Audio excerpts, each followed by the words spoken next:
UP BJP के fire brand नेता और मेरठ की सरधना सीट से पूर्व विधायक संगीत सिंह सोम को जान से मारने की धमकी मिलने का मामला सामने आया है।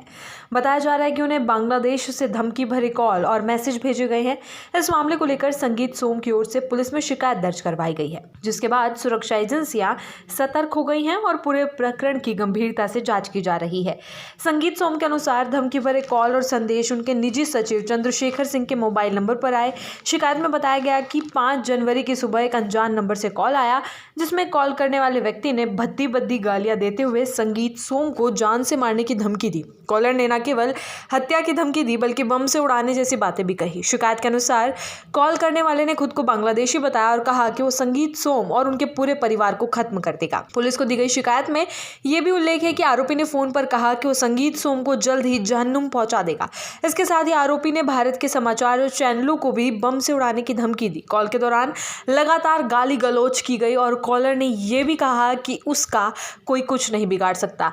इस पूरे घटनाक्रम के बाद राजनीतिक और प्रशासनिक हलकों में हलचल मच गई है। पूर्व विधायक संगीत सोम ने पुष्टि की है कि उनके सचिव की ओर से सरधना थाने में लिखित शिकायत दर्ज करवाई गई है। उन्होंने बताया कि जिस मोबाइल नंबर से कॉल और मैसेज आए वो बांग्लादेश का बताया जा रहा है। संबंधित नंबर को पुलिस को जांच के लिए सौंप दिया गया है। पुलिस अब तकनीकी साक्ष्यों के आधार पर कॉल करने वाले की पहचान और लोकेशन ट्रेस करने में जुटी हुई है। मेरठ पुलिस का कहना है कि मामले को गंभीरता से लिया गया है। अनजान अंतर्राष्ट्रीय नंबर से धमकी मिलने के चलते साइबर सेल और अन्य सुरक्षा एजेंसियों को भी अलर्ट किया गया है। पुलिस कॉल डिटेल्स, मैसेज और डिजिटल सबूतों की जांच कर रही है ताकि ये पता लगाया जा सके कि धमकी के पीछे कौन है और उसका मकसद क्या है।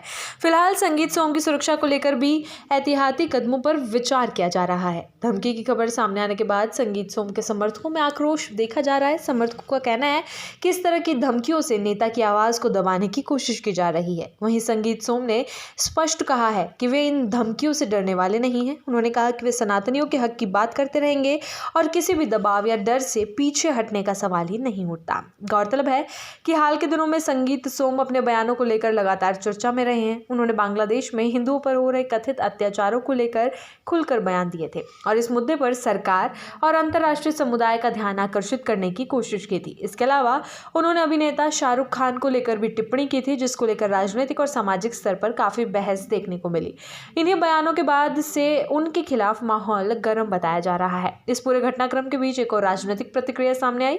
शिवसेना के प्रवक्ता ने भी धमकी मिलने का दावा किया है। शिवसेना यूबीटी के प्रवक्ता दुबे ने कहा कि उन्हें भी धमकी भरे संदेश और गालियां मिल रही हैं। उन्होंने कहा कि उन्होंने एक मुद्दे पर अपनी बात जनता के सामने रखी थी, जिसके बाद से उन्हें निशाना बनाया जा रहा है। दुबे के अनुसार उन्होंने ये मांग की थी कि बांग्लादेश के किसी भी खिलाड़ी को भारत में प्रवेश ना दिया जाए और उनके साथ क्रिकेट ना खेला जाए। उनका कहना है कि भारतीय जनता की भावनाओं को बीसीसीआई ने समझा, लेकिन बांग्लादेश के कुछ लोगों को यह बात नागवार गुजरी। इसी वजह से उन्हें और उनके देश को गालियां दी जा रही हैं और धमकियां मिल रही हैं। शिवसेना के प्रवक्ता ने मुंबई पुलिस, महाराष्ट्र सरकार और केंद्र सरकार से इस मामले पर ध्यान देने की अपील की है। उन्होंने कहा कि ऐसी मानसिकता रखने वालों के खिलाफ सख्त कार्रवाई होनी चाहिए। उनका यह भी कहना है कि लोकतांत्रिक देश में अपनी बात रखना अपराध नहीं होना चाहिए और धमकी देने वालों को कानून के दायरे में लाया जाना जरूरी है।